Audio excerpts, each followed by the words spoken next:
Just like Stan Lee in the Marvel films, Bond producer Michael G. Wilson regularly pops up in minor cameos. First appearing in Goldfinger for a one-off, he's now appeared in every Bond film since The Spy Who Loved Me. His son Gregg is also starting to make appearances, no doubt preparing to take over his father's role.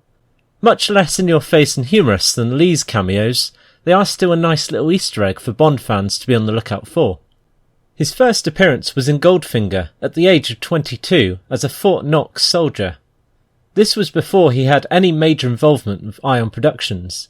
It's not very clear which one he is, but most people suggest this soldier is Wilson.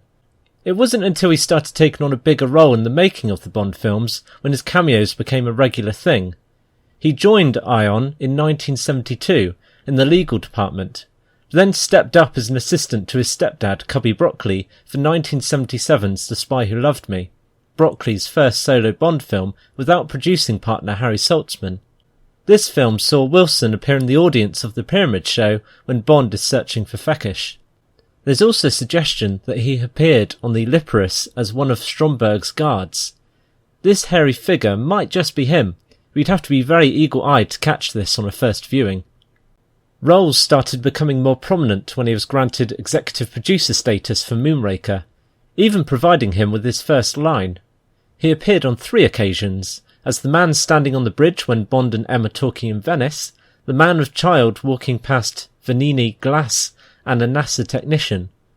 No doubt being kept busy with script writing duties for Your Eyes Only, he only manages a blink-and-you'll-miss-it appearance as a Greek priest when Bond visits St. Cyril's to begin his ascent to the monastery. For Octopussy, he makes his first appearance as a Soviet Security Council member when General Orlov is revealing his evil plans. And he also comes into contact with Bond for the first time, as a tourist helping him aboard a boat when he runs into trouble with Kamal Khan's hunters. Upgraded to producer and still a co-writer for A View to a Kill meant that Wilson couldn't even manage an on-screen appearance. In his most hard-to-notice cameo of them all, he is the voice you can just about hear in one of the offices as Bond and Stacy find their way to the mayor's office to explore the records. With Dalton's first Bond, he shows up as an opera patron, sitting just 2 seats away from Bond's ally Saunders.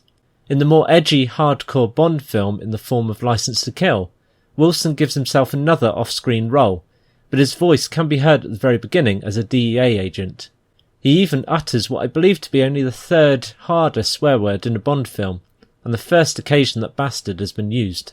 Even though he now had a much bigger involvement producing the Bond films when it came to GoldenEye, he still found the time for cameos.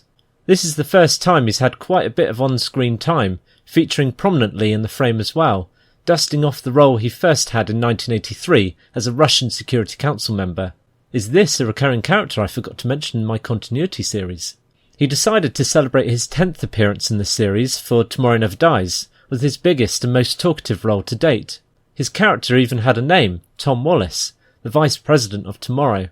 This one is pretty hard to miss if you're a proper Bond fan. He took a back seat again for The World Is Not Enough, only appearing to get Elektra to sign a cheque and to stand in the background. He does more standing around for Die Another Day, this time appearing as man leaning against car in Cuba. But, for the first time since Octopussy, he gives himself the secondary role of General Chandler, who features with key characters M, Robinson and Falco. He even manages a few more lines in this film, but he is becoming quite a seasoned actor by this point. This goes to show in Casino Royale, when he has his most obvious and prominent role yet, this time as the Chief of Police. Mathis refers to him, bringing him clearly into the frame, and even gets arrested due to Mathis's actions. He pops up next as man in lobby, reading a newspaper as Bond inquires about a case being held for him at the reception. His latest cameos are some of the hardest to spot. He appears for a matter of seconds, from a distance, behind Tanner in Skyfall. He was due to have a bigger role as a pole-bearer, but this scene was cut. His son Gregg makes his first appearance at the scene on the beach when Bond is drinking a shot with a scorpion on his hand. Finally, in Spectre, they appear together as members of the Nine Eyes Committee, speaking parting words to C as M and Moneypenny approach.